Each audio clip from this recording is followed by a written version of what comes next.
xeerkiisa caashaqa maxaa ka xayuubsaday garan maayo xaaje miyaa layna kala xaday بسم الله الرحمن الرحيم السلام عليكم ورحمة الله وبركاته دمانتين با نبض سلام دبعسن فرحة ديرن أيان ندلنا هاي ميل كستو أيدين شوكتان waxaanu idin leenahay wacan oo wanaagsan daawadayaal meel kasta oo dunida daafaheeda kala duwan kaga sugan tihiin caawa iyo habeenadan soo socda insha Allah biidnillaahi kariim haddii ay ahaan lahayd qaybaha kala duwan ee social media ee Banjid Media Production oo ah YouTube-ka iyo wariye Maxamed Muuse Banjid oo ah bartaan ku leeyahay ama Banjid uu ku leeyahay TikTok oo ah wariye Maxamed Muuse Banjid iyo sidoo kale page-ka mareegta Facebook-ga ee Banjid Production page ama PPP waxaan jeclaystay maadaama oo lagu jiro xilli dhaxama oo dadku waqtiyadan oo kale meel diiran ay nafta ku gaboodsadaan ama ay tagaan oo waliba maalin habeenadii ugu dambeysay meelaha qaar kood gaar ahaan Hargeysa dhaxanta waxa bad moodaysayba inay sidii hore ka awood badan tahay oo ay soo kordhay waa waqtiyada sheekaduna ay fiican tahay ama sida horta qofba waa si ay qurux badan tahay in qofkii meel yar dugsoonaya ku jira oo hela sheeko yar oo wanaagsan marka waxaan sheeko aan ogahay laga yaabo in horeba aad u maqashay ayaa haddana aniga ila qurux badnaatay inaan idin soo gudbiyo waa laga yaabaa hadda inaad hore u maqashay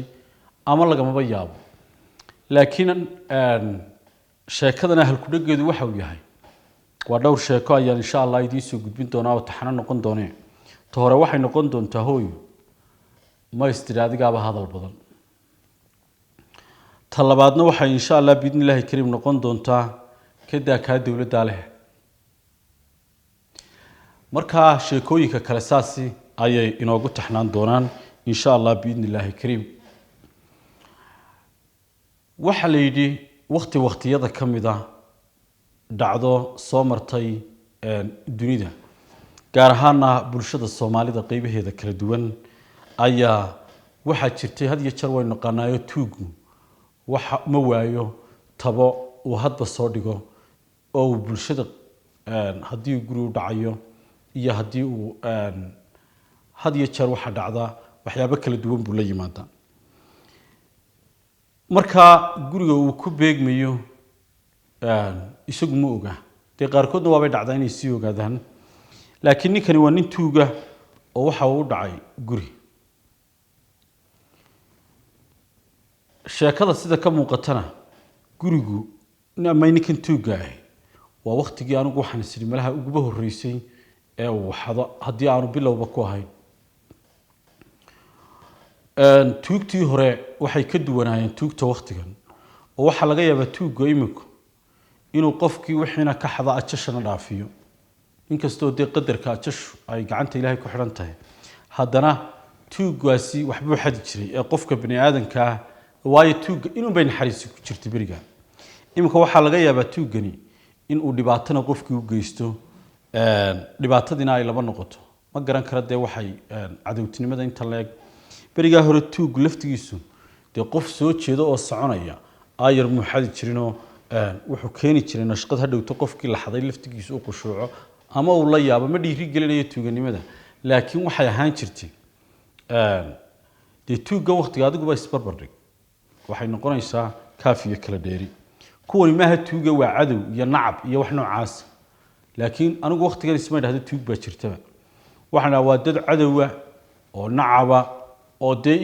u baahan iyaguna qofka caawana baragaarsiiyana ku dhuftaan ma oranayo tuug baa xaday ama tuug baa hayeen maaha waxa weeye tuugu waxa qofka saayidka ku ahaa arwaaxdiisa iyo naftiisa ka baxsan ayuu qaadan jiray imika laakiin waa nacab nimankani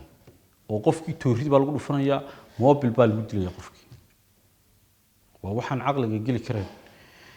laakiin waqtiga adigu haday dhacdo in qofkii la qabto de waxa uu extraga waxa uu sito ee aan naftiisa ahayn waa laga qaadi jiray way dhici jirtay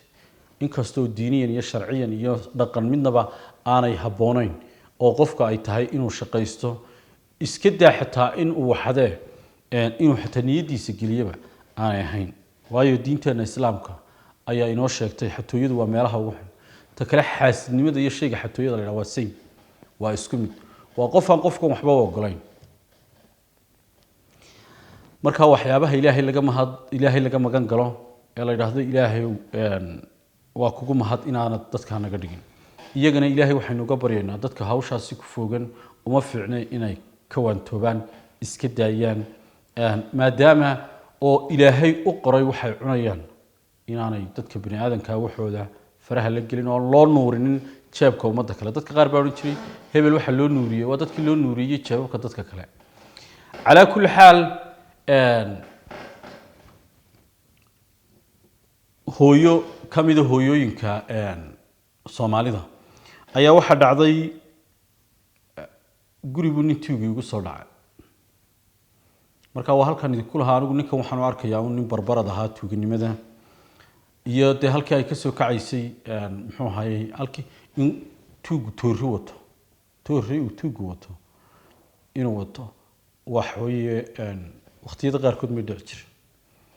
laakiin ninkaasi intuu soo galo guri waliba guryaha ma dhici jirin shax kale keeni jirin ka kale hooyadan ayuu tuugu soo dhacay ninkaasi sheekada inuu ka fahmi doonaaye alaab buu gurtay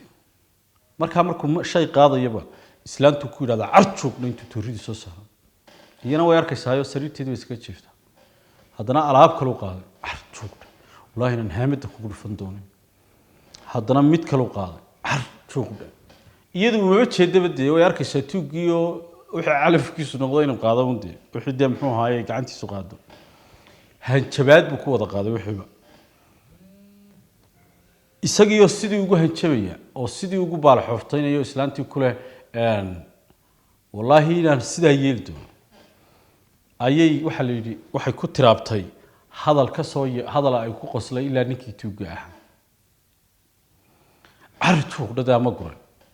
islaantii waxa la yiri waxay tirin hooyo ma istiri adigaaba hadal badan